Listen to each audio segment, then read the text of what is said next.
নমস্কাৰ বন্ধু বান্ধৱীসকল, আপোনালোক সকলোকে স্বাগতম জনাইছোঁ আমাৰ ইউটিউব চেনেল জ্ঞানমালিতালৈ। ফ্ৰেণ্ডছ, আজি আপোনালোকলৈ লৈ আনিছোঁ কেইটামান মজা সাঁথৰ। আশা কৰিছোঁ এই সাঁথৰকেইটা শুনি আপোনালোকে বহুত বেছি ভাল পাব। তেনেহ'লে আহক ভিডিঅ'টো আৰম্ভ কৰোঁ। আজি আমাৰ 1 নম্বৰ সাঁথৰটো হ'ল, কি বস্তু সোমাই গ'লে কঠিন হয় কিন্তু ওলাই আহিলে তিতা আৰু ঢিলা হয়। কি কওকচোন? আপোনালোকক প্ৰতিটো সাঁথৰৰ বাবে 5 ছেকেণ্ডকৈ সময় দিয়া হ'ব। উত্তৰটো যদি জানে তেন্তে কমেণ্ট কৰি জনাবচোন। ইয়াৰ উত্তৰটো হ'ল চুইংগম। নহয়নে বাৰু ফ্ৰেণ্ডছ? আমাৰ আজি 2 নম্বৰ সাঁথৰটো হৈছে, কিছুমান মহিলাই সকলোৰে লয় কিন্তু স্বামীৰ নলয়। কোৱা কি? ইয়াৰ উত্তৰটো হৈছে নিজৰ স্বামীৰ নাম। আপোনালোকে কি ভাবিছিলে বাৰু? কমেণ্ট কৰি জনাবচোন। আমাৰ আজি 3 নম্বৰ সাঁথৰটো হৈছে, এনেকুৱা কোনটো কাম আছে য'ত ল'ৰাবোৰে 20-25 বাৰত ভাগৰি পৰে আৰু ছোৱালীবোৰে কয় আৰু কৰা, বহুত ভাল লাগিছে।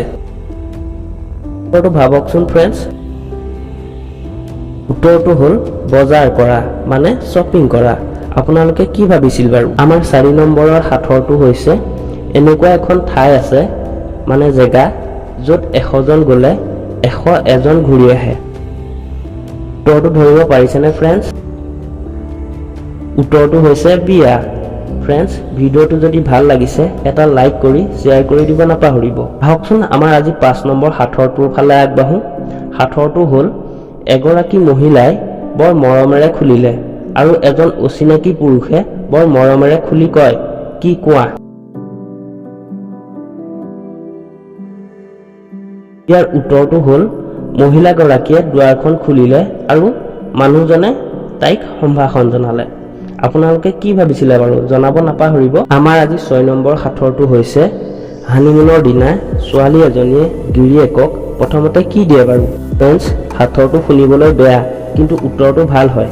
কি ভাবকচোন? ভাবি পালেনে বাৰু? ইয়াৰ উত্তৰটো হ'ল গৰম গাখীৰ।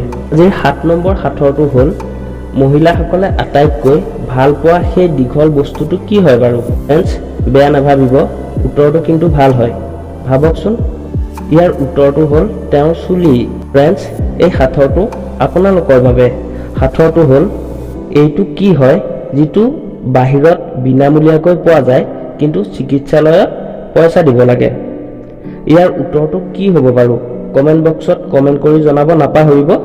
ফ্ৰেণ্ডছ, ভিডিঅ'টো যদি চাই ভাল লাগিলে এটা লাইক কৰি চেনেলটো ছাবস্ক্ৰাইব কৰি আমাক আগবাঢ়ি যোৱাত সহায় কৰে যেন। ধন্যবাদ।